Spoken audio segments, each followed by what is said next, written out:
परमात्मा को पाना बहुत आसान है, सतलोक में जाना बहुत आसान है, लेकिन काल भगवान ने जो हमारे ऊपर ये अननेसेसरी बोझ लाद रखा है, जैसे 56 प्रकार की पूजाएं, नाना प्रकार की रीति रिवाजें जिनका कोई औचित्य नहीं, हम बेमतलब अपना समय व्यर्थ करते थे। जैसे होली मनाते हैं, दिवाली मनाते हैं, अब इसमें के फंड शुरू कर दिया, बम भटकावेंगे।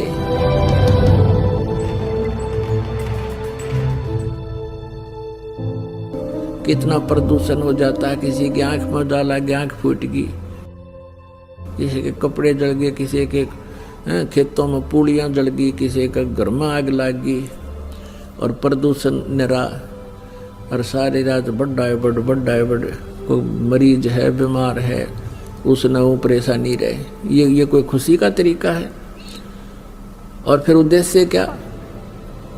बिला इस दिन भगवान श्री राम सीता ने लेकर आया था, दिवाली वाले दिन वापस आया था, और वह गई भी तो थी कड्डी उसने 2 साल बाद से, फिर वो क्यों ना मनाया जिस दिन वह माँ दुखी रही, सारी उम्र तंग पाई। इस एक दिन के दिवाली वाले दिन ने के दे दिया सीता जी को, आजीवन भटकती रही, एक जंगल में टाइम पास किया, 2 बच्चों को लेकर के रहती थी। तो ये काल ने हमें ऐसा बना रखा है कि हम या तो भक्ति करें, नहीं करें तो ड्रामा सा करें, बस फिर इनको डाल दे इसमें 84 लाख योनियों। सीता जी के को रावण की कैद से छुड़वाने के लिए भगवान ने कितना प्रयत्न किया, श्री राम ने, और करोड़ों व्यक्तियों की हत्या होगी सीता जी को रावण की कैद से छुड़वाने के लिए। दिवाली किस उपलक्ष्य में मनाई जाती है कि श्री राम जी अयोध्या लौटे थे सीता जी को संग लेकर के,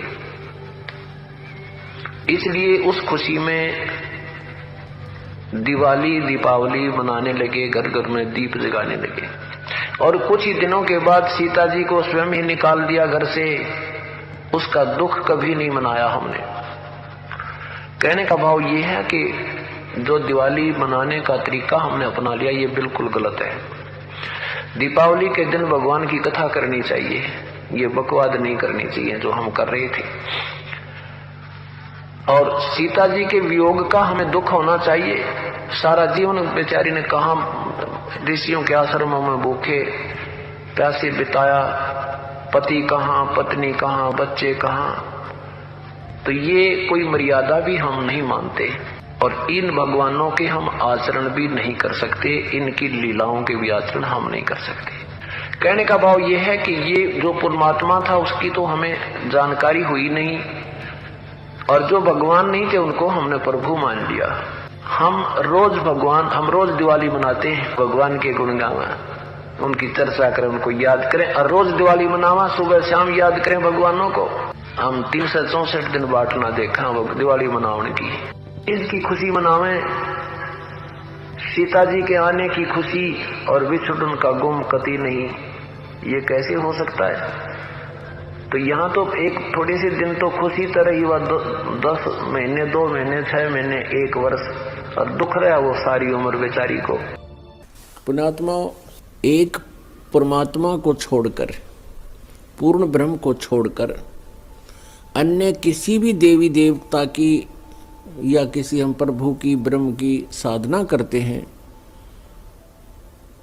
वो मोक्षदायक नहीं है, वो आपको जन्म मृत्यु के इस दीर्घ रोग से नहीं छुड़वा सकती। और जो हमारे प्रारब्ध के जो पाप कर्म हैं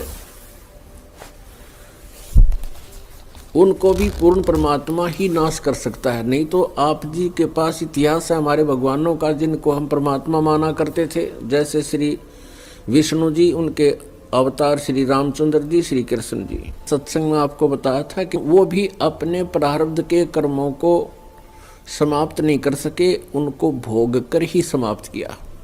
भगवान श्री रामचंद्र जी पर जाता था कि ये सर्वेश्वर हैं, महेश्वर हैं, सर्वशक्तिमान हैं, सब दुखों का निवारण कर देते हैं। यानी विष्णु भगवान कहो, चाहे श्री रामचंद्र जी कहो या श्री कृष्ण जी कहो। तो हम ये सोचा करते थे कि ये भगवान हमारे दुखों का निवारण करते हैं, ये समर्थ शक्ति है। अब हमने राम की परिभाषा समझनी पड़ेगी, प्रभु की परिभाषा समझनी पड़ेगी, और हमने उन राम में से सिलेक्ट करना पड़ेगा कौन से राम की शरण में जाना है। अब जैसे ये श्रद्धालु कहते हैं, कोई प्रश्न करता है आचार्यों से, गुरुओं से, मंडलेश्वरों से कि क्या श्री कृष्ण अर्थात श्री विष्णु जी हमारे पापों का नाश कर सकते हैं? क्या वे जो श्राप दे दिया जाता है एक दूसरे को 3 ताप के अंतर्गत, क्या हमारे उन 3 तापों का वो नाश कर सकते हैं? तो कहते हैं कि हाँ, भगवान श्री कृष्ण अर्थात विष्णु जी हमारे सब पापों का नाश कर देते हैं। और प्रमाण के लिए कहते हैं, गीता जी अध्याय नंबर 18 के श्लोक नंबर 66 को बोलते हैं कि सर्वधर्मान परित्यज माम एकम शरणम व्रज अहम तवा सर्व पापे भव मोक्षामि मा शुच। पहले तो उनको ये पता नहीं कि गीता जी का ज्ञान श्री कृष्ण नहीं, श्री कृष्ण में प्रवेश करके ये ब्रह्म बोल रहा है, सरपुरुष बोलता है। और व्रज का माने आना नहीं होता, जाना होता है। अब गीता ज्ञान दाता सरपुरुष है, ये ब्रह्म है, और ये परम अक्षर ब्रह्म की शरण में जाने को कहता एकम। एकम माने जिसके बराबर दूसरा ना हो, अद्वितीय। उसकी शरण में जा, उसकी शरण में जाने से फिर तू मेरे सतर की जो पूजाएं हैं मुझे छोड़ दे, ये ब्रह्म कहता है। फिर मैं तुझे यहाँ कुत्ते गधे सूअर यानी कष्ट नहीं दूंगा, मैं अपना कर्जा चुका लूंगा। तो यहाँ पुण्यात्मा विचार करने की बात है कि श्री कृष्ण जी और श्री रामचंद्र जी और श्री विष्णु जी अपने श्राप को, अपने पाप को, कर्म दंड को नहीं समाप्त कर सके, नाश नहीं कर सके। उपासकों का कैसे कर देंगे वह? जैसे श्री विष्णु जी को श्राप दिया था नारद जी ने, और ये श्राप दिया था कि नारद जी के मन में विवाह कराने की प्रेरणा होगी, और उसने देखा कि राजा की लड़की का स्वयंवर था, और उसमें लड़कियां अपनी मर्जी का पति अपनी इच्छा से सिलेक्ट करती थी, और राजा लोग बैठ जाते थे वहाँ सामने आके। नारद जी ने विवाह कराने की सोची, और फिर सोचा भी मेरा विवाह कौन करेगा, मैंने तो कचकोला कढ़ा रखा है, इतनी मोटी चोटी सिर पे, और शकल भी ठीक को ना। तो उसने सोचा कि भगवान विष्णु से उनका स्वरूप ले लेता हूँ। एकांत में जाकर टेलीफोन किया, याद किया, श्री विष्णु जी प्रकट हो गए। नारद जी ने कहा, भगवान मैंने विवाह करवाना है और आप मना मत करियो, आज पहली बार आपसे कोई वस्तु मांग रहा हूँ, मुझे आप हरि रूप चाहिए, मुझे हरि रूप चाहिए, अर्थात आपका सुंदर स्वरूप मुझे दे दे। श्री विष्णु जी ने कह दिया तथास्तु। अब उसका बंदर का मुंह लग गया, बंदर का। हरि माने बंदर भी होता है। अब उसने सोचा नारद जी ने कि आज तेरे सुंदर कोई नहीं सभा में, और जाकर बैठ गया कुर्सी पर जच के। अब वह लड़की आई वरमाला लेकर, सामने देखा बालू बैठा। अब वह एक कदम पीछे से होकर आगे चली गई। नारद जी ने सोचा शायद लड़की की दृष्टि नहीं पड़ी मेरे ऊपर है। वहाँ से उठकर एक और खाली चेयर थी दूसरे में, वहाँ जा बैठा। जो वहाँ से भी लड़की आगे निकल गई, नारद जी कहने लगे भाई यह अंधी है क्या? और दूसरे तो बोला, साथी ने उसको यो दिखा दिया दर्पण, अगर देख अपनी शक्ल तो देख ले, हमने डर लगे तेरे थे। तब उसने देखा जब दर्पण यानी अपनी शक्ल देखी, उसने बिना गिनती की गाड़ी दे दी विष्णु भगवान को नारद जी ने। और उसी समय विष्णु जी आगे, और विष्णु जी के गले में वरमाला उस लड़की ने डाल दी। तब नारद जी ने विष्णु जी से कहा कि तू सचमुच धोखेबाज है, जैसे आज मैं एक औरत के वियोग में रो रहा हूँ, एक जीवन तू सारा अपनी पत्नी के वियोग में रोएगा, तुम्हारा कभी मिलन नहीं हो पाएगा। उसी श्रापवश श्री विष्णु जी श्री रामचंद्र रूप में अयोध्या के राजा दशरथ के घर जन्मे। युवा होते ही विवाह हुआ, सीता जी के साथ विवाह होते ही वनवास हुआ। वनवास में तुरंत ही कुछ ही वर्षों के बाद सीता जी का अपहरण हुआ और रावण के साथ युद्ध हुआ। युद्ध के बाद घर ले आए सीता जी को और एक धोबी के व्यंग से सीता जी को घर से निकाल दिया। आजीवन श्री राम और सीता जी का मिलन नहीं हुआ। पुण्यात्माओं, भले ही श्री रामचंद्र जी अयोध्या का राज करते थे, लेकिन जिस व्यक्ति का परिवार कहीं हो, उसकी पत्नी कहीं, बच्चे कहीं और वो कहीं, वो सपने में भी सुखी नहीं हो सकता। और अंत समय में जब उसने पता चला कि मेरे पुत्र लव और कुश यहाँ पर हैं, उन्होंने भी उससे नफरत होगी और उनसे बात करना पसंद नहीं किया और सीता जी भी पृथ्वी के अंदर समा गई, उसके दर्शन तक नहीं किए। पुण्यात्माओं, वैसे तो हम देखो ये भगवान माना करते थे, हमारी आंखें बिल्कुल बंद हो चुकी थी ज्ञान वाली। सीता जी को जब युद्ध के बाद घर लाना चाहा था श्री रामचंद्र जी ने, तो ये कहा था कि मैं परीक्षा लेकर घर चलूँगा, यदि तू परीक्षा में सफल होगी तो मैं मान लूँगा तू निष्कलंक है, रावण से तेरा कोई संबंध शारीरिक नहीं हुआ, और यदि तू परीक्षा में सफल हुई तो खत्म हो जाएगी। क्या परीक्षा दी थी श्री रामचंद्र जी ने कि अग्नि में बैठा दी थी सीता जी को, आग लगा दी थी चिता बना के, और ये सोच लिया था कि यदि ये कलंकित होगी तो जड़ मरेगी टंटा कट्टे, और सही होगी निष्कलंक होगी तो जीवित रह जाएगी। तो सीता जी जली नहीं थी, परीक्षा में सफल हुई थी।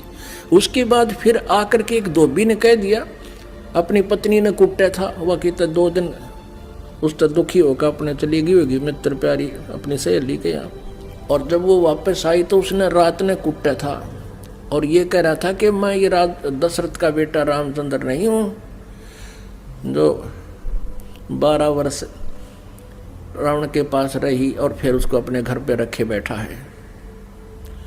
उस समय राजा लोग एक विशेष न्यायकारी होते थे, भेष बदल कर अपनी नगरी में घुमा करते थे, कोई व्यक्ति दुखी तो नहीं है। तो रामचंद्र जी ने कान लाकर सुना तेरा जिक्र कैसे हो रहा है। उसने 2-3 बार दोहराई ये बात, इस बात पर कि मैं निंदा का पात्र बन गया हूँ सीता को घर लाकर। अगले दिन सीता को निकाल दिया कि मैं दुनिया की व्यंग नहीं सुन सकता और जाइए आप, मैं नहीं रख सकता आपको, आप रावण के पास रही हो। अब फूटे भाग हमारे इसे भगवान थे हमारे, गर्भवती पत्नी और अकेले निकाल, सुबह भाग जाए यहाँ से, अरे कलेजा फटन हो जाता है। आदमी अकेला निकाल कर देखो, वो तो एक औरत की जाति थी, कहाँ जंगल में जावे, और कहते हैं झाड़ झाड़ बैरी होता है स्त्री का। और ये थे हमारे भगवान, ये थे इनके करैक्टर, इनको हम कहते हैं मर्यादा पुरुषोत्तम। या क्या मर्यादा थी भाई, एक गर्भवती पत्नी को और घर से निकाल देना, कितना मरो चाहे जीवे, ये तो कितना कट्टर स्वभाव होगा उस व्यक्ति का। अब कहने का भाव ये है पुण्यात्माओं, श्री रामचंद्र जी को जब पता चला, उसने अश्वमेघ यज्ञ करी थी, घोड़ा छोड़ दिया, लव कुश ने पकड़ दिया, रामचंद्र जी के छक्के छुड़ा दिए। सीता को पता चला तो दर्शन भी नहीं करे, उसे किसी के दर्शन करूं समागी धरती में। और श्री रामचंद्र जी ने आकर के वापस इसी दुख में सरयू नदी में जल समाधि ले ली, सरयू नदी में शरीर छोड़ दिया। उसके बाद फिर श्री कृष्ण रूप में जन्म हुआ और रावण के साथ युद्ध के दौरान श्री रामचंद्र जी ने सुग्रीव के भाई बाली को मारा था, एक वृक्ष की ओट लेकर, यानी धोखे से। तो उसका भी बदला देना पड़ा श्री कृष्ण जी के रूप में। वही विष्णु वाली आत्मा श्री कृष्ण जी हुई और बाली वाली आत्मा यानी राम वाली आत्मा श्री कृष्ण रूप में द्वापर में जन्मे। और बाली वाली आत्मा एक शिकारी बना और उसने एक विषाक्त तीर बनवा लिया और श्री कृष्ण जी के पैर में तलवे में तीर मार दिया विषाक्त, जिसके कारण उसकी मृत्यु हुई श्री कृष्ण जी की। श्री कृष्ण जी ने जब पूछा उससे, उस पारधी से, शिकारी से, शिकारी ने भगवान से कहा कि हे राजा, हे राजन, मेरे से गलती धोखे से आपके पैर में तीर लग गया। आपके पैर में पद्म है, ये चमक रहा था। दिन का समय, झुरमट सी वृक्ष की छाई हुई थी और मैं शिकार के लिए घूम रहा था। आपके ये पद्म की रोशनी मुझे लगा जैसे मृग की आंख है हिरण की। मैंने धोखे से, गलती से तीर मार दिया और ये तो विषाक्त है।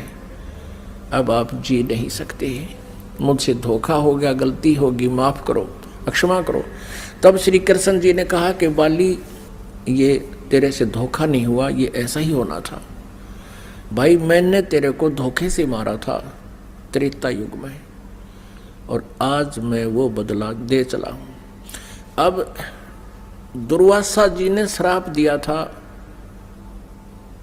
यादव कुल को, श्री कृष्ण जी के कुल को श्री कृष्ण जी के समक्ष ही श्राप दे दिया था कि यादव कुल का नाश होगा।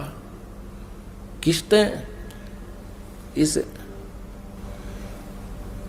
श्री कृष्ण जी का पुत्र प्रद्युम्न एक लड़की का स्वांग बना के, पेट पर गर्भवती लड़की का, स्त्री का स्वांग बना करके पेट पर लोहे का कड़ा बांध के, ऊपर के गुजरियां वाले, औरतों वाले कपड़े पहन के, और एक नकली पति बनाकर दुर्वासा के पास गए थे उसे मजाक करने के लिए। और ये पूछा था कि हे ऋषि, सुना है आप भूत भविष्य वर्तमान की सभी बता देते हो, त्रिकालदर्शी हो, बताइएगा इसके लड़का होगा या लड़की। तब दुर्वासा ने ध्यान से देखा कि तो बकवाद कर रहे हैं।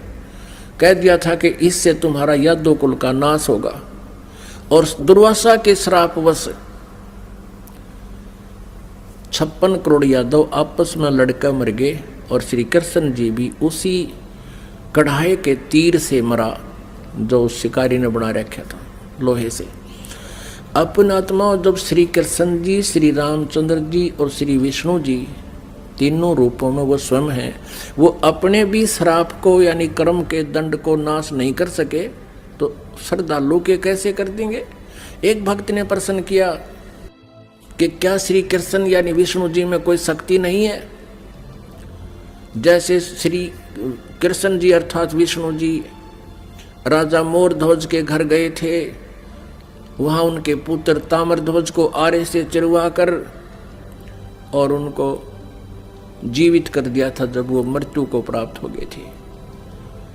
पुण्यात्माओं, कबीर परमेश्वर जी ने फिर ये इसका उत्तर दे रखा है, क्योंकि श्री आदरणीय धर्मदास साहब जी ने भगवान से ये प्रश्न किया था कबीर जी से कि हे भगवान, हमने सुना है श्री कृष्ण जी ने मोरध्वज राजा के पुत्र को आरे से चरवा कर वो मृत्यु को प्राप्त हो गया था, उसको जीवित कर दिया था, और आप कहते हो कि ये समर्थ नहीं है, ये कोई परिवर्तन नहीं कर सकते। भगवान, ये क्या छोटी बात है? तब परमात्मा कबीर परमेश्वर जी ने कहा था कि धर्मदास, जब महाभारत के युद्ध में और अभिमन्यु की मृत्यु हो गई थी, जो सुभद्रा पुत्र थे, और सुभद्रा श्री कृष्ण जी की सगी बहन थी, श्री कृष्ण जी अभिमन्यु को जीवित नहीं कर सके, वहीं पर वे विद्यमान थे। अब धर्मदास साहब ने पूछा कि हे भगवान, कारण क्या था? तब परमेश्वर कबीर जी ने कहा कि ये भगवान आपकी आयु और श्वास को घटा बढ़ा नहीं सकते।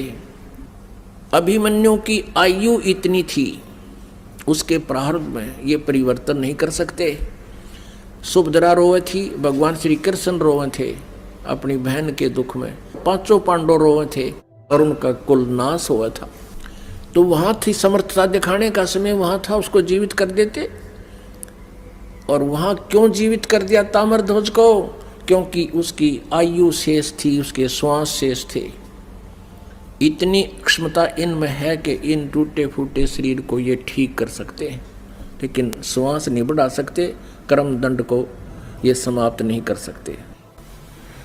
तो परमात्मा ने कहा, तुम कौन राम का जब ते जापम, तात कटे न ये तीनों तापम।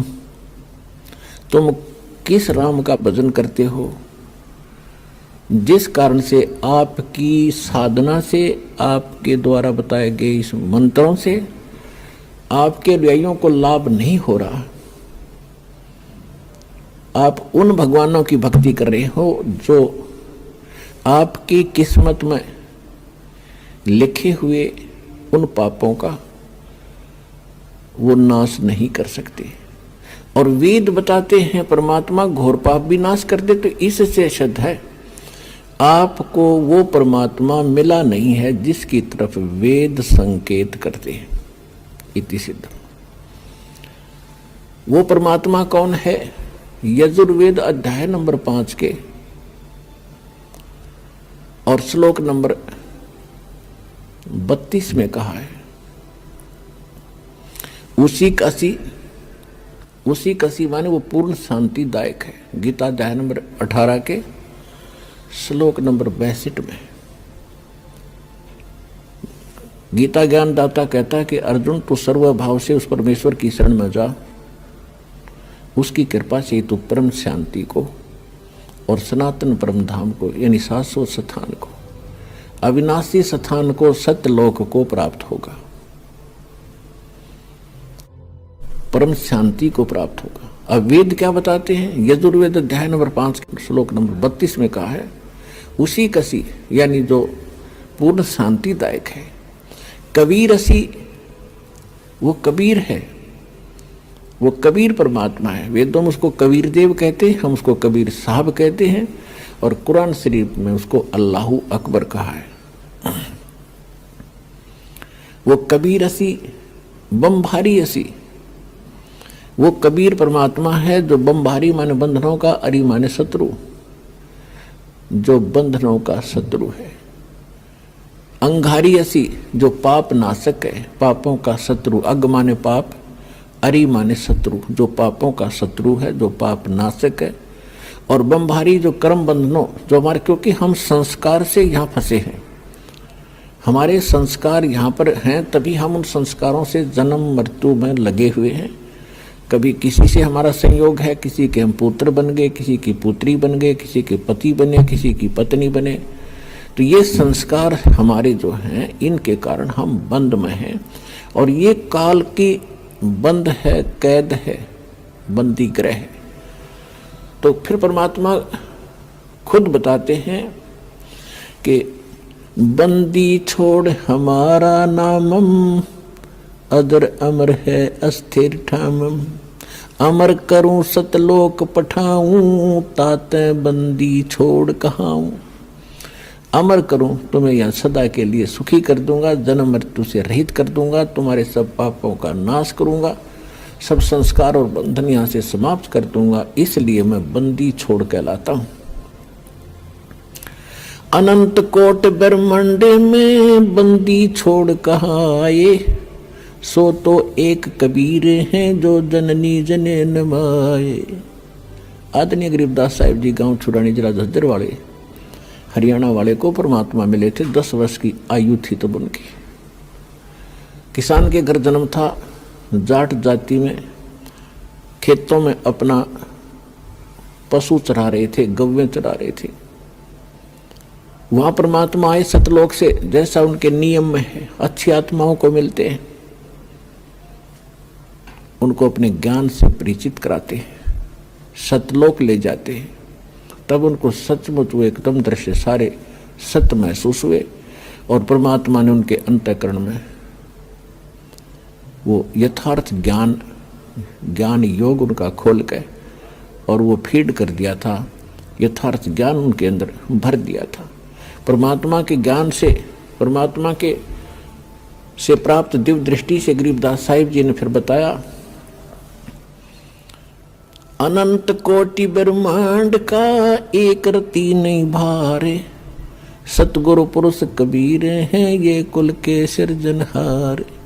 यानी हमारे सदग्रंथ बताते हैं कबीर इज गॉड, आंखों देखा वो महापुरुष बताते हैं Kabir is God. Who Kabir, वो कौन कबीर? अनंत कोट ब्रह्मांड का एक रति नहीं भारे, सतगुरु पुरुष कबीर हैं ये कुल के सिरजनहारे। हम सुल्तानी नानक तारे दादू को उपदेश दिया, जात जुलाहा भेद न पाया वो काशी माहे कबीर हुआ। अब स्पष्ट भी कर दिया कि हु कबीर जो काशी में जाति जुलाहा धानक रूप में रहा करते थे वो है वो भगवान सिरजनार। गरीबदास साहिब जी कह रहे हैं कि मुझे और इब्राहिम सुल्तान अधम एक मुसलमान राजा था इराक देश का, उसको और आदरणीय दादू साहिब जी को, आदरणीय नानक साहिब जी को हम सुल्तानी नानक तारे और दादू को उपदेश दिया, जात चुलाहा भेद नहीं पाया वो काशी माहे कबीर हुआ। अब स्पष्ट कर रहे हैं गरीबदास साहिब जी के मुझे पार किया, दादू साहिब जी को पार किया, नानक जी को पार किया। अब दादू साहिब जी को परमात्मा ऐसे ही मिले थे जैसे गरीबदास साहिब जी को मिले थे। उन्होंने कहा था जिन मुझको निज नाम दिया सोए सतगुरु हमार, दादू दूसरा कोई नहीं ये कबीर सिरजनहार।